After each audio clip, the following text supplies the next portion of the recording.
Your instructional design portfolio doesn't need 10 projects, but it does need to check the right boxes if you want to get hired. So before we take a look at what to include, what to avoid, and which portfolios are helping people get hired today, let's take a look at some common myths that people have around portfolios. So the first myth is that you don't need a portfolio. And while I'm sure there are some people in the history of instructional design who do land roles without portfolios, right? It is theoretically possible. It's a lot harder. So applying without a portfolio is kind of like playing the lottery, especially if you don't have any formal instructional design experience. Some people are applying for over a year, applying for 2 years, getting super discouraged, right? People applying to hundreds of roles without landing interviews. If you have a portfolio, that's not going to be your reality, or at least if you have a portfolio that's showing off the right skills, which we're going to get into, of course, in this video.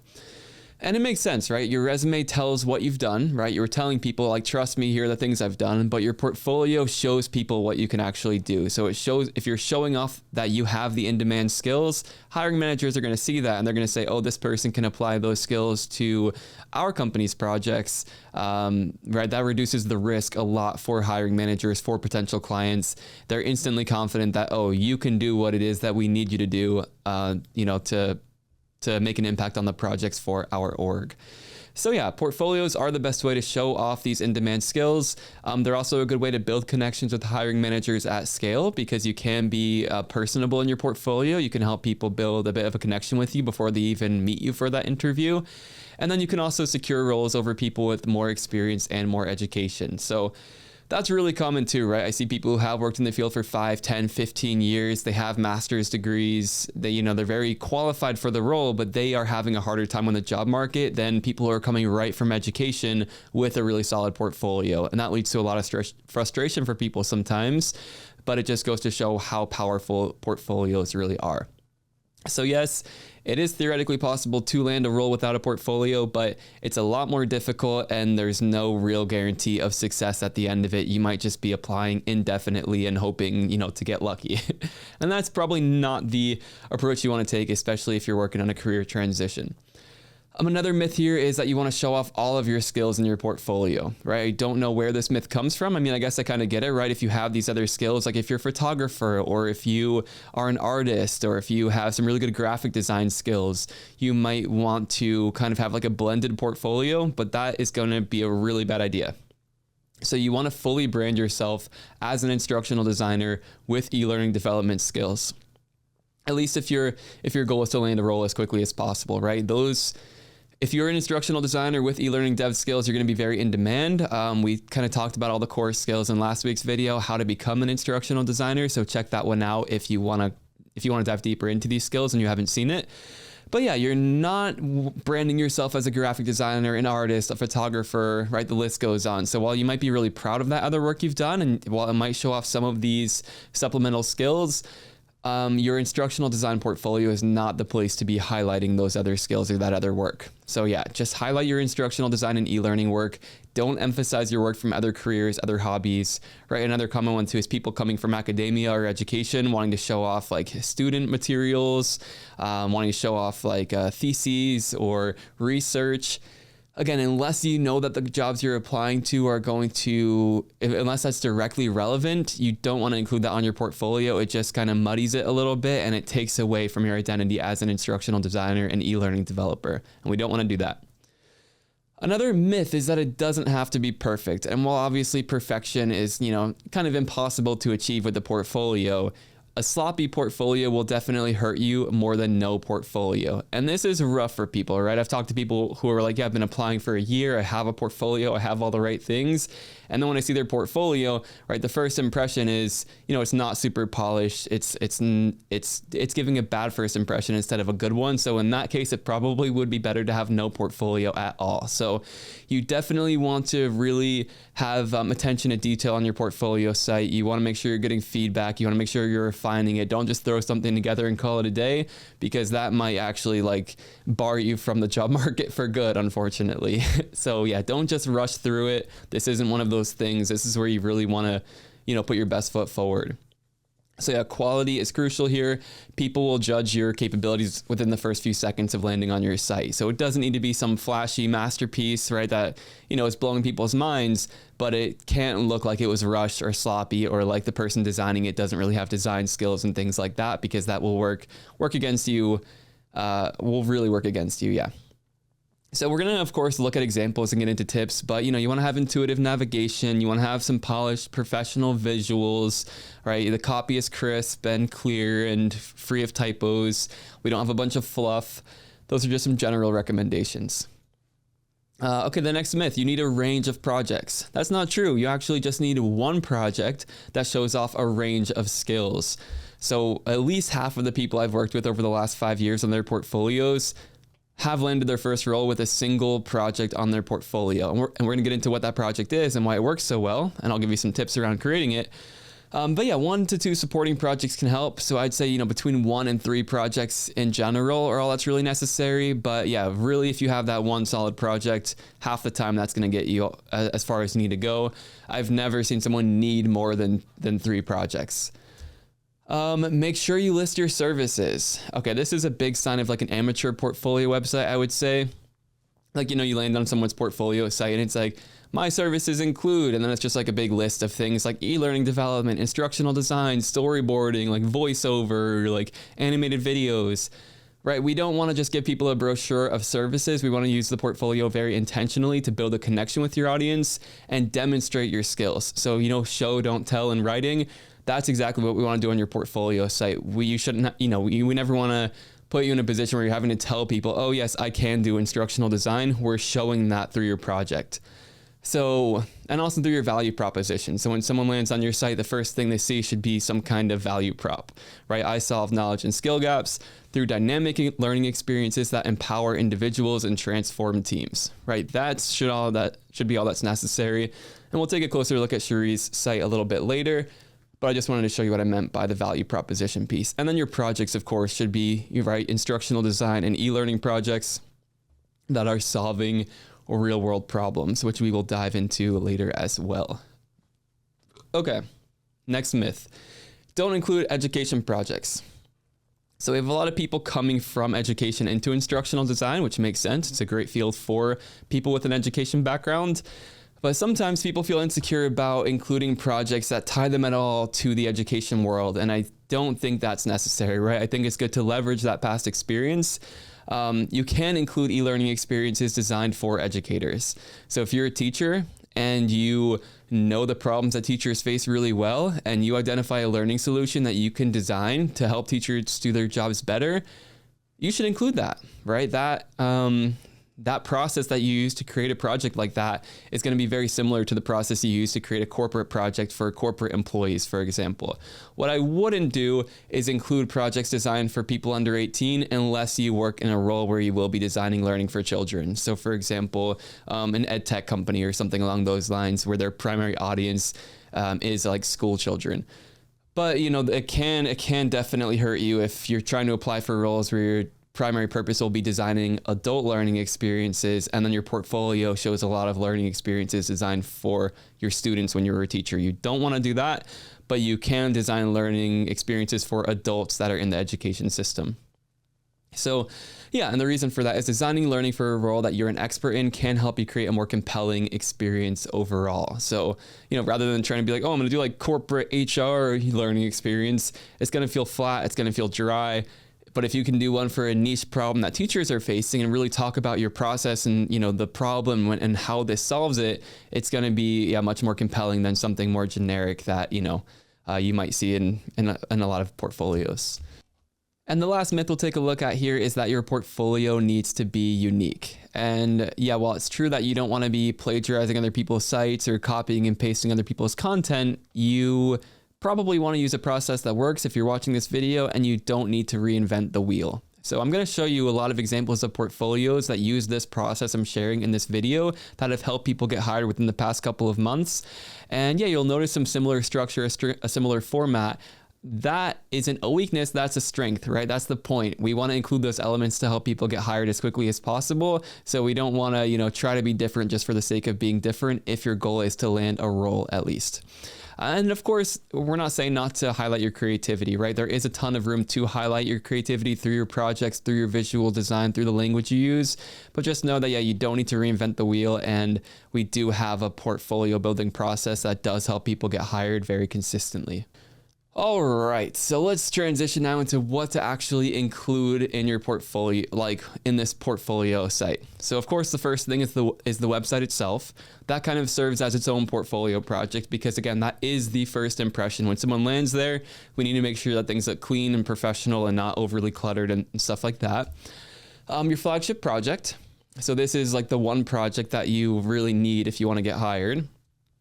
Or at least consistently, right? You can get hired with like smaller projects and stuff, but it's going to be, the success rate will be less consistent, I'd say, just because of the boxes this one checks.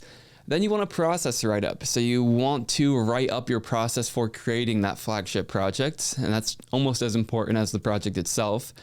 And then you have these 1 to 2 optional supporting projects that you can include with some write-ups. About how you created them. And we'll talk more about supporting projects later too. So let's talk about the website first. So again, we want to keep it simple and straightforward. We want to make sure it's easy to navigate. We don't want to include unrelated fluff. Everything on this site should be showing that you are a competent instructional designer with strong e-learning development skills. So the essentials, I'd say, are the hero section with your name and value proposition. So we already looked at this example from Sheree here. Featured projects. So this is where you would feature that flagship project, for example. You could have a brief about me section on the homepage if you'd like. Testimonials are always helpful so people can see what other people have to say about working with you. And then a contact form is optional. You might want to have that at the bottom of your homepage. It might be a separate page, but give people a way to reach out to you if they do want to work with you, if they are a potential client, for example. I have a lot of examples pulled up here. These are all from people that my team has been working with who have landed roles within the past couple of months. So these are portfolios that are effective today. So Sheree here transitioned from education into a great learning role. So let's take a look here. So we have this hero section, featured project. So we'll take a look at this project in a little bit. And then we can see these testimonials from people who have worked with her. So very, it's simple and straightforward, but you can see it has these branded elements, right? It has a solid color scheme. It looks professional. The buttons are intuitive. We can see, we know what they're going to do when we click them. So again, this doesn't need to be some huge project, but we do need to put in a lot of work to refine it. Let's look at Dima's here. So Dima just landed a really cool remote instructional design job as well. So we have the hero section, right? The value proposition. We can see the featured project, we can see testimonials, and we can learn more about Dima.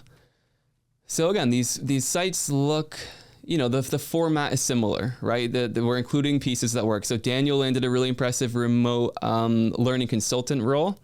So Daniel added this section, which is fun. It's kind of like a before and after. Here's where people are doing before experiencing Daniel's wonderful e-learning, and here's how people feel after. So, Daniel experimented with adding an extra section, having a cool parallax effect here, and then testimonials. So again, this is the format. This is what's helping people get hired today. As of this video going live, Jennifer landed a role as well. Jennifer, these people are coming from education and landing. I think Jennifer's role is like a learning business partner role. So really impressive. We're not just designing e-learning, but creating this flagship project can help you land some roles where you're actually impacting business metrics and, developing that business acumen and things like that. So really cool. Catherine, I think as of me recording this, is still on the job market, but super sleek portfolio website. You can see how people add these little elements to make their site stand out a little bit more, give it some more personality. Right, here's the value proposition. So I'm just showing you these examples so you can kind of see what's working. I think I showed off Robert and Blanca's last week. But Robert landed a really cool role working on projects for Google. Blanca landed a role for a professional association. So you can check out all of these sites in your own time, but I just want to show you, this is the format, right? You don't need to reinvent the wheel here. The hero, projects, testimonials, about, and a connect form. I think this is like the textbook format here. So yeah, we'll take a look at some of the projects in a second. I do want to let you know that, yeah, if you do want to explore these, you can go to peckacademy.com/showcase. We are adding a bunch of portfolios. We have like a big backlog of people who are like finishing their portfolios and landing roles, but we're going to bring these all live for y'all to check out and see like what's actually working on the market today. So feel free to check that out. But yeah, those are the essentials on your portfolio site. And most people are using Squarespace to bring their first portfolio website live. I'll share a link to that in the description. If you want some more customization options, go with Webflow. That's what I use for for our websites. So those are the two options people really go with.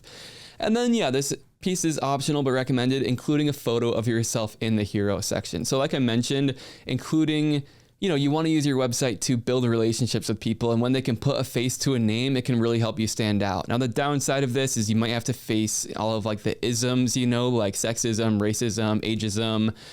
Some of those are more prominent in the field than others, I would say. So it is a personal choice. But yeah, that's a real, it's a real thing that's out there, right? If you don't want to, that's a risk, I guess, you put out there, right? You have the benefit of building relationships more strongly with people and the risk of people judging you for something that they shouldn't be judging you for. But yeah, so that's the choice around including the photo. So the flagship project, this is the moneymaker within the portfolio. This is where you're going to want to put a lot of your effort. It's going to take more time than your portfolio website itself, for sure, probably by a long shot, but this is where you're applying all of these skills that you built to create a real project that you can show hiring managers and potential clients, and when they see it, they'll say, this person knows their stuff, this checks all the right boxes, we want to work with them.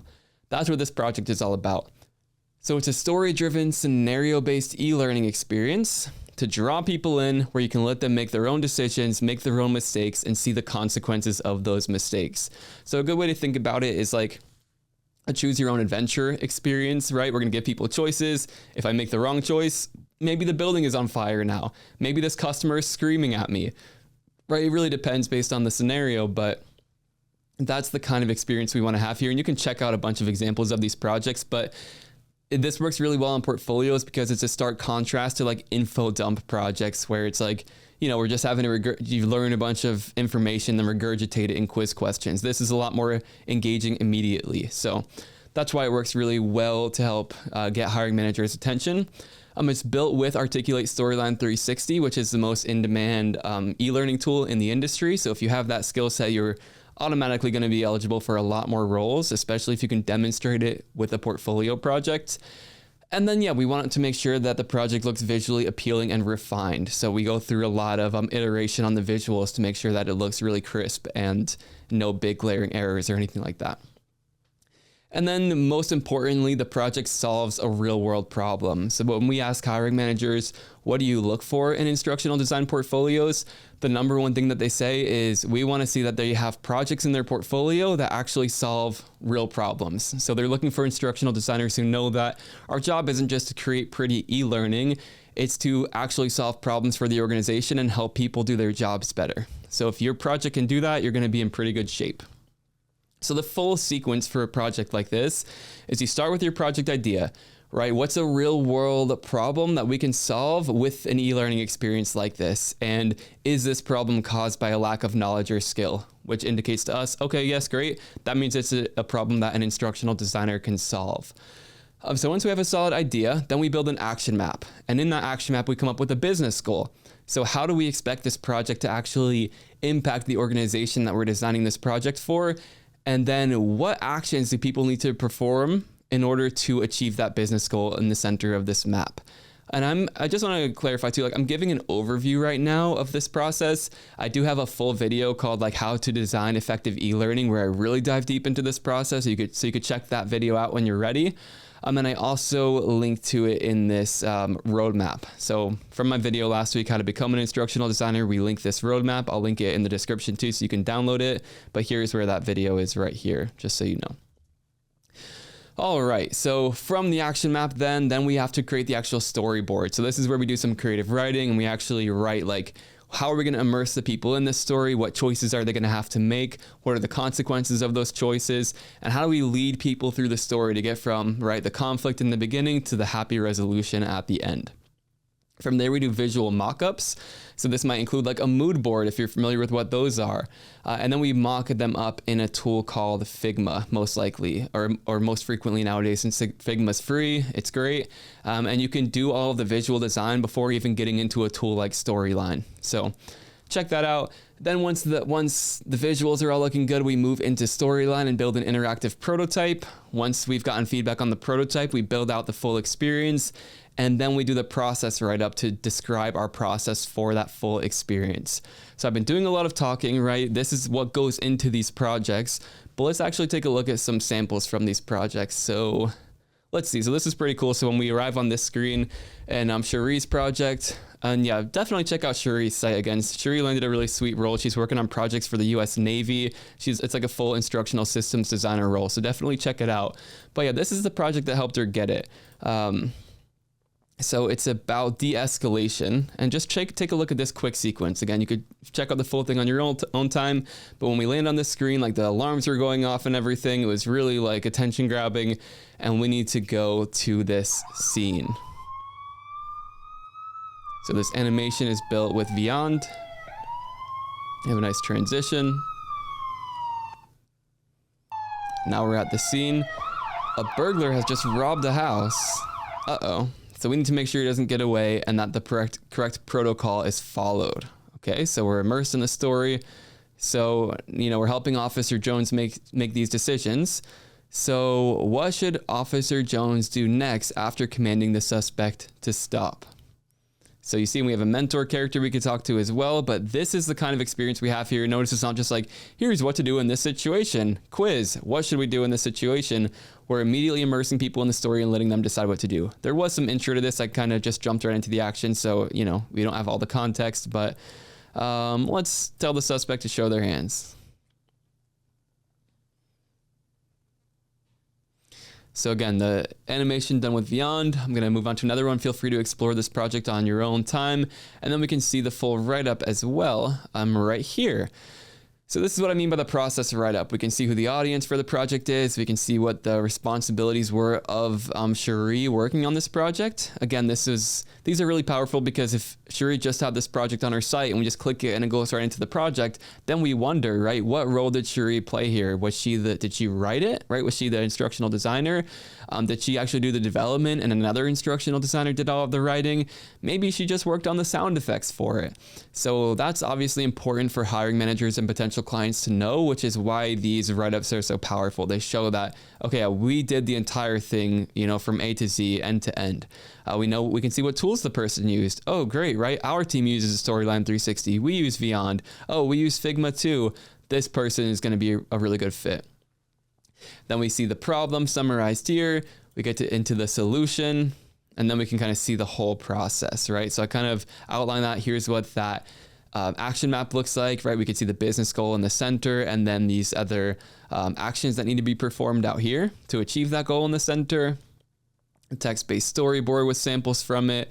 So you can see how thorough the process write-up is, and you can see now why a project like this can go a lot further than 3 little mini interactions made with Storyline that aren't actually solving real problems. So yeah, powerful stuff. Again, check it out on your own time. Let's see. I'll show you the beginning of one of these. So here we are on this title screen. We want to elevate customer satisfaction, and we're meeting Ava. So newly promoted from teller to personal banker. Nice. Ava wants to make customer interactions faster. All right, and we want to communicate better. Can we help Ava be recognized as a top performer? Then it kind of transitions into, this other piece. So that's kind of how we draw people in, right? We want to introduce characters, introduce a goal, introduce some conflict. And then Dima also has, so this is Dima's project, and Dima also has a supporting project. I want to show off this one. So this is like a Kirkpatrick model supporting project. So if you're not familiar with Kirkpatrick's, it's like Kirkpatrick's levels of evaluation. It's the way that instructional designers can evaluate the impact of their learning experiences. And this experience is built in Articulate Rise, right? It combines some text, it combines some video, right? More text. We get into some quote blocks, we get into some questions.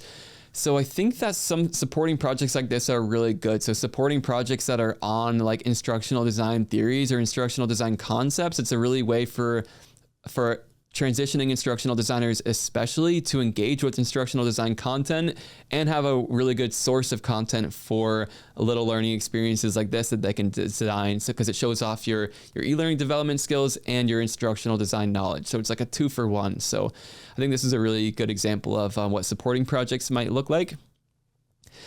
Daniel, oh yeah, so I've showed off Daniel's projects on the channel before. He's done some really cool work. He, I think, like illustrated these. And in this one, we're responsible for training soldiers. So one wrong move could mean we are injured and it could put our mission at risk, which we obviously don't want. So again, I've showed this before, but we need to, this is our mentor character who can help us out. And yeah, we got to get these soldiers, whipped into shape, as this guy just said. So how do we actually design the training regimen? We'll get into actually making some choices. So which exercise would be most effective to prepare for running to cover? And we get to make a choice here. We'll see the consequences. It's very gamified. You might have seen it already. I'll let you explore this on your own.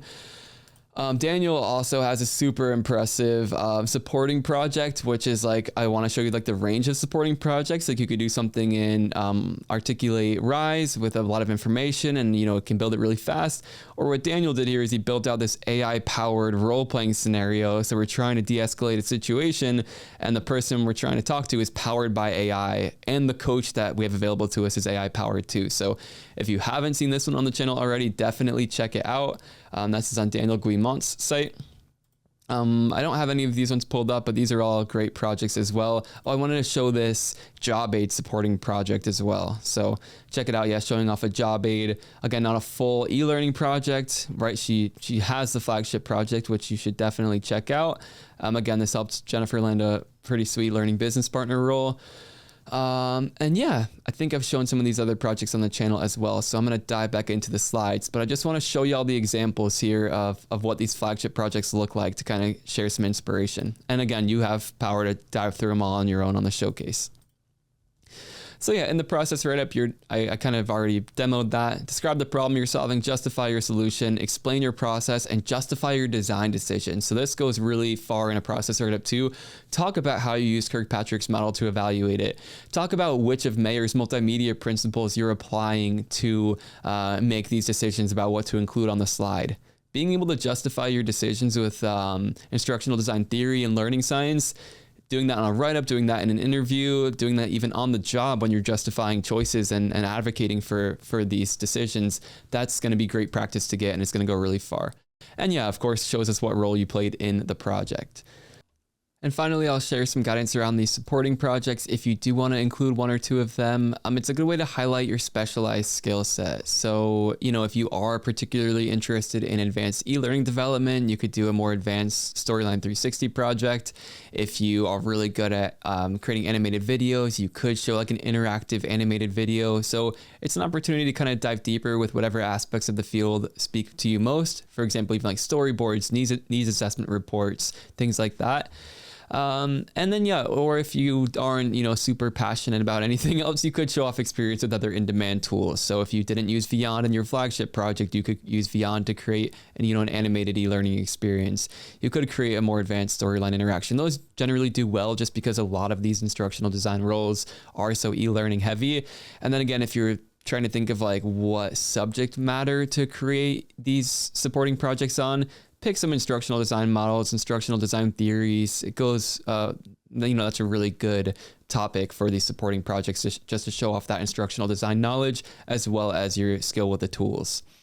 And I'd say what I see most people do is create projects that seem fun and or challenging. So right, as you see what other people are working on in the field, as you get exposed to new tools, right, new AI tools and stuff like that, if anything's really speaking to you, make it something that you're passionate about, right? Your Flagship project is going to check all the right boxes when it comes to getting hired. So these are just other ways to kind of, check other boxes, establish connections with people if they're also passionate about the topic your project is around. So yeah, try to have fun with the supporting projects. It's not as high pressure as the Flagship project, and they can still definitely help bolster your application. So if you want to view these portfolio examples, see what people are doing with their Flagship projects, with their supporting projects, you can go to peckacademy.com/showcase.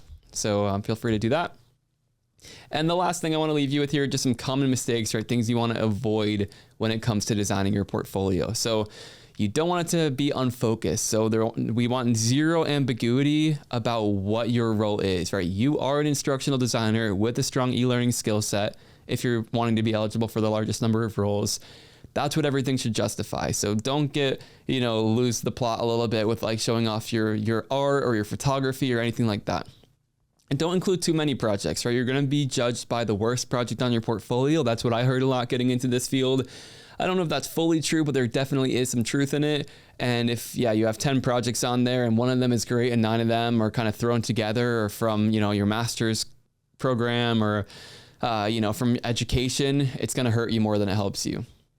Another one too, don't create projects that don't solve real world problems. Sometimes you might be really excited about designing a really technical interaction or something. That's fine. I'd say almost always you can find a way to frame it that it's solving an actual problem. And if you can't find a way to imagine who would this be useful, what problem could this possibly be solving, it's probably not worthwhile having on your portfolio site. Maybe if it's super technically impressive or visually impressive or something, but again, that's the number one thing hiring managers are looking for. If you have a confusing user experience, right, buttons that don't work, the navigation is confusing, people are just gonna leave your site and they're never even gonna see your project. So that's like a huge mistake. You wanna avoid inconsistent visual design or an unprofessional look and feel.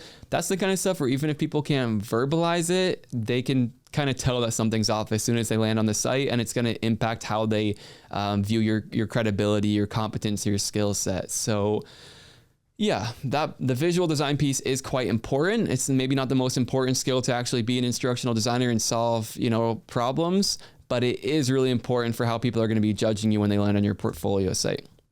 And so that's where feedback comes in. I've told this story a lot on the channel, but when I was getting into the field, I was getting feedback from everyone I possibly could, right? Like my partner, my classmates in my master's program, professors, people I was networking with on LinkedIn who were already in the field. So the feedback helps a ton, right? You don't want to be doing this alone. Obviously my team, helps with portfolio feedback, but there are definitely ways to do it for free as well, just through your network. So I just want to say you've got this. I know I covered a lot. It can be a little overwhelming. I do have, that full guide to creating your flagship project. We have a ton of inspiration and examples for you to look at. No plagiarizing, of course, but you can look at like the structure and the way that these things are done to get some inspo. And just remember your portfolio is the most important asset when it comes to getting hired. It's going to have the biggest impact on your job search. So try your best, apply that feedback as you get it, and enjoy those interviews. I hope you do well on them. Please keep me posted on your journey. Let me know how you enjoyed this video. Feel free to subscribe if it helped. And again, if you are trying to become an instructional designer this year, we did post that full how to become an instructional designer video last week with this full roadmap as well that kind of links through the whole process, all the skills you need to learn. So I'll have the links to that in the description. So thanks for making it to the end of this video. I hope that this helped, and I will see you in the next one.